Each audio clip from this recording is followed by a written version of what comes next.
এই প্রচণ্ড গরমে রুম ঠান্ডা রাখার জন্য বানিয়ে নিন এই ছোট্ট মিনি এসিটি। এটি তৈরি করা খুবই সহজ। এটি খুব অল্প খরচে ঘরে বসে তৈরি করে নিতে পারবেন। আসুন তাহলে দেখে নেওয়া যাক এটা কিভাবে তৈরি করবেন। প্রথমে দোকান থেকে এরকম একটা বক্স কিনে নিতে হবে। আর যদি এরকম ধরনের বক্স ঘরে থাকে তাহলে আর কথাই নেই। এরপরে লাগবে দুটি এলবো। এটি আপনারা যে কোনো স্যানিটারি দোকানে পেয়ে যাবেন। তারপরে ঢাকনাটির উপরে এলবোটি রেখে চারপাশ থেকে গোল দাগ দিয়ে দেব। যেহেতু আমি এখানে দুটো এলবো নিয়েছি, এর জন্য এখানে দুটো ছিদ্রই করতে হবে। এর জন্য এপাশেও এলবোটি দিয়ে আরেকটি দাগ দিয়ে দেব। যাদের কাছে এরকম এলবো নেই তারা বাঁকা পাইপ নিলেও চলবে। দাগ দেওয়া হয়ে গেলে আমি এই ছিদ্রগুলোকে কেটে নেব। এর জন্য আমি এখানে একটি কাটার নিয়েছি। এই কাটাটা দিয়ে এই ছিদ্র দুটিকে কাটতে হবে। আপনার কাছে এরকম কাটার না থাকলে আপনার চাকু দিয়েও কেটে নিতে পারেন।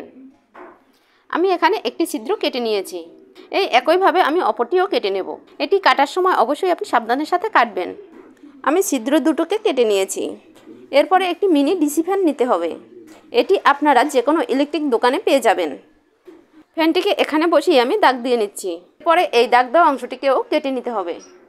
বন্ধুরা, আমার এই ভিডিওটি আপনি কোথা থেকে দেখছেন অবশ্যই কমেন্ট করে জানাবেন, যাতে আমি আপনাদের সকলকে ধন্যবাদ জানাতে পারি। এই দেখুন, এটা আমার কাটা হয়ে গেছে। এখন এই ফ্যানটিকে এখানে বসিয়ে নিলাম। তারপর ফ্যানটির চারপাশ থেকে আমি গ্লুগাম দিয়ে আটকে নিচ্ছি।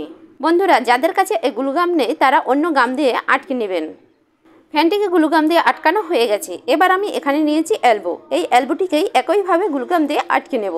এবার অপরটিকেও আমি একইভাবে আটকে নেব। এখানে একটা বিষয় খেয়াল রাখতে হবে, আঠা দিয়ে যেন ভালোভাবে আটকানো হয়, যাতে পরবর্তীতে খুলে না যায়।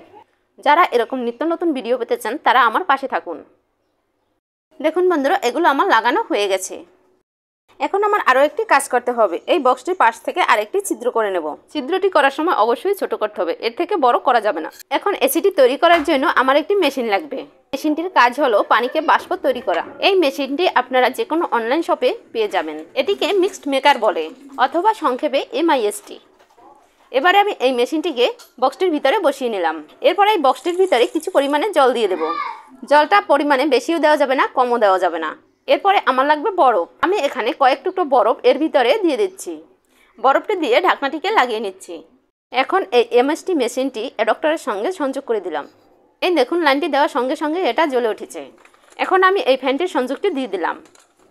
একদিকে MIST মেশিনটি পানিকে বাষ্পে তৈরি করবে, অন্যদিকে ফ্যানটি বাতাসের মাধ্যমে ঠান্ডা বাষ্প বাহিরে বের করে দিবে। এতে আপনার রুমটি অনায়াসে ঠান্ডা হয়ে যাবে। এই দেখুন, এটা থেকে কিভাবে ঠান্ডা হাওয়া বেরোচ্ছে। আপনি চাইলে এর থেকেও বড় আকারে তৈরি করে নিতে পারেন। তো বন্ধুরা, ভিডিওটি ভালো লাগলে অবশ্যই লাইক, কমেন্ট, শেয়ার দিয়ে যাবেন।